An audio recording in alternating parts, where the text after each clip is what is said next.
Et ce soir vient de publier Effets indésirables, victimes des médicaments aux éditions Hugo Doc. Bonsoir Clotilde Cadu. Bonsoir. Dans ce livre que vous publiez, vous donnez des chiffres absolument effrayants concernant les victimes des médicaments. Si on parle d'abord des hospitalisations, vous dites qu'il y a environ 150 000 personnes qui sont hospitalisées chaque année pour des raisons liées aux médicaments qu'elles prennent et uniquement à ces raisons-là. Tout à fait. Et encore, c'est une estimation qui remonte à 2007. On a quand même très peu de chiffres sur les effets indésirables de médicaments. Il faut se contenter de petites indications ici et là.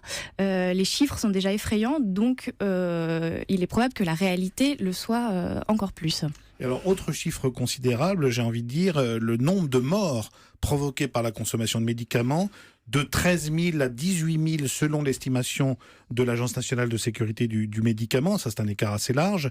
Mais là encore, on parle de victimes directes de la consommation de produits médicaux ? Alors, il faut savoir qu'un médicament, c'est un produit actif, donc il y a toujours un risque. Le fait est que dans ces 13 000 ou 18 000 morts, il y a un certain nombre, hélas, qui sont inévitables. Mais il semblerait, selon les estimations de plusieurs chercheurs sur ces questions-là, qu'un tiers, quand même, soit évitable parce que le médicament n'avait pas d'efficacité et provoquait plus d'effets indésirables que de bénéfices, parce qu'il a été mal prescrit, parce qu'il a été prescrit trop longtemps, il a été prescrit en dehors des indications. Donc voilà, un tiers évitable, ça fait pas loin de 6 000 personnes quand même. On va prendre un ou deux exemples concrets que vous citez dans votre livre. Par exemple, vous analysez longuement l'effet des pilules contraceptives qui ont eu des effets secondaires très graves chez des jeunes filles, allant de l'AVC à l'embolie pulmonaire. Vous citez le témoignage de la sœur d'une victime qui est morte à l'âge de 22 ans. Qu'est-ce qui s'est passé là exactement dans ce cas-là ?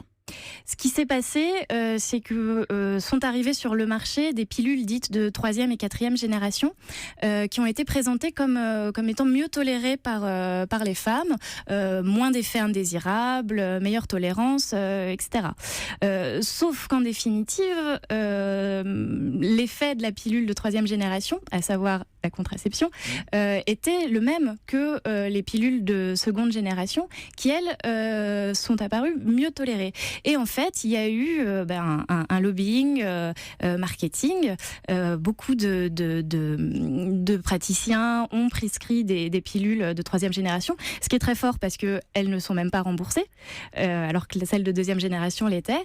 Et voilà, et on s'est aperçu que le risque de faire des embolies pulmonaires ou des AVC avec ces pilules-là était beaucoup plus important qu'avec les pilules classiques. Mais alors là, clairement, Clotilde Cadu, on se heurte à quoi ? Une publicité mensongère, à des non-dits sur les effets indésirables potentiels de ces produits. Où est la faille qui fait que le consommateur, le patient, n'est pas bien informé quand il repart avec sa boîte en sortant de la pharmacie ? Alors chaque cas est différent. Il y a, on a vu, il y a eu des affaires véritablement scandaleuses où des données étaient cachées. On se rappelle du cas du Mediator où le médicament ne présentait pas d'efficacité, il était prescrit en dehors de ses indications. Et puis malheureusement, il y a aussi des cas où on se rend compte, une fois qu'il est donné dans la vraie vie, que le médicament a des effets indésirables qui n'étaient pas forcément détectables sur le petit échantillon sur lequel il a été testé auparavant. Et oui, moi je crois qu'il y a un vrai problème aussi d'information. La pilule, pour revenir sur cet exemple-là, la pilule de 3e génération, les recommandations voulaient que ce ne soit prescrit qu'en 2e intention si la femme n'avait pas supporté la pilule de 2e génération. Et on s'est aperçu très vite que, très vite, non, on s'en est aperçu avec retardement au final, que les pilules de 3e génération surpassaient celles de 2e génération sans qu'il y ait de raison médicale associée. Alors, il y a aussi des exemples de mise sur le marché visiblement trop hâtive, où on n'a pas fait les tests de manière suffisamment poussée. Vous citez l'exemple du Gardasil, produit fabriqué par le laboratoire américain Merck, qui a été remboursé par la sécurité sociale, qui a été vendu légalement en pharmacie, qui était présenté comme le vaccin anti-cancer du col de l'utérus. Et là, visiblement, on a été trop vite en besogne. Il semblerait. On est parti sur un vaccin qui promettait beaucoup de choses. La présentation a été, ça a été du marketing, puisque ça a été très vite présenté comme le vaccin contre le cancer. Or, en étudiant un peu plus près, c'est contre certains papillomavirus qui peuvent aboutir à un cancer par la suite. Et beaucoup de médecins se sont interrogés sur mais pourquoi une telle rapidité pour mettre sur le marché ce vaccin, et quelle utilité? Parce que le cancer du col de l'utérus, qui est un cancer dramatique et qui tue encore des personnes aujourd'hui, mais ce n'est pas une priorité de santé publique aujourd'hui. Donc voilà, peut-être que ce vaccin s'avérera être bénéfique. Mais je trouve qu'il est légitime de s'interroger. Vous avez employé tout à l'heure le mot lobbying. Clotilde Cadu, qui a évidemment une importance très grande dans ce circuit et dans toute cette machine du médicament. Ce sont les laboratoires qui sont un petit peu sur la sellette. Des lois sont votées. Il y a eu la loi Bertrand, la loi Touraine est en cours de discussion et d'adoption. Il y a quand même une amélioration qui se fait dans la volonté de transparence de ce qui se passe entre les laboratoires, les professionnels de santé. Moi, c'est l'impression que j'ai. Oui.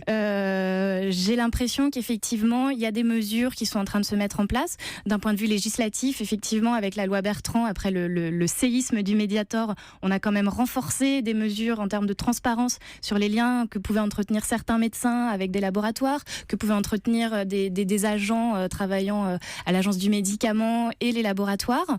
Ça prend du temps, parce que c'est des choses qui sont ancrées.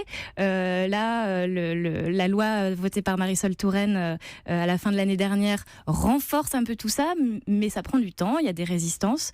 Voilà. Moi, je suis ressortie de cette enquête en me disant, il y a des choses qui se mettent en place. Et ce qui prend du temps aussi, on va en dire un mot, c'est la prise de conscience des patients, des malades, à se retourner, à avoir recours à la justice, à se plaindre. Bon, on l'a vu avec des affaires très médiatisées récemment. Vous avez cité le Mediator, il y avait eu le Distilbène, il y a eu évidemment le sang contaminé dans les années 80.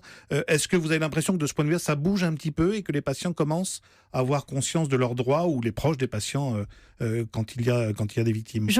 Je crois, oui, effectivement, les personnes qui estiment être victimes d'un médicament osent le dire, osent en parler à leur médecin. Il n'y a plus cette espèce de tabou qui fait que on ne va pas contredire le médecin parce que lui, il sait et pas vous. Mais ça reste quand même très compliqué parce qu'il y a une certaine omerta, il y a un déni, en fait. Et ça, pour moi, c'est le véritable scandale dans toute cette histoire. C'est que les victimes de médicaments, ou en tout cas celles qui disent « j'ai eu un éventuel problème avec ce médicament », on les renvoie très souvent dans les cordes en disant « c'est impossible, c'est dans votre tête, cette maladie, vous l'êtes provoquée tout seul » ou « je sais pas, vous avez mangé un truc qui va pas ». Et voilà, moi, c'est vraiment là-dessus que je souhaitais alerter aujourd'hui, parce qu'il n'y a pas grand-chose pour ces personnes-là qui se retrouvent non seulement malades et laissés sur le bord du chemin. Voilà, et malgré les chiffres impressionnants que vous citez dans votre livre, on rappelle quand même que les médicaments soignent et sauvent des vies. Bien sûr. Et que c'est leur fonction première, heureusement. Bien sûr. Merci beaucoup, Clotilde Cadu. Merci. Effet indésirable, victime des médicaments, c'est paru chez Hugo Doc, avec une préface d'Irène Frachon, qui, je le rappelle, a été la première à dénoncer le scandale du Mediator.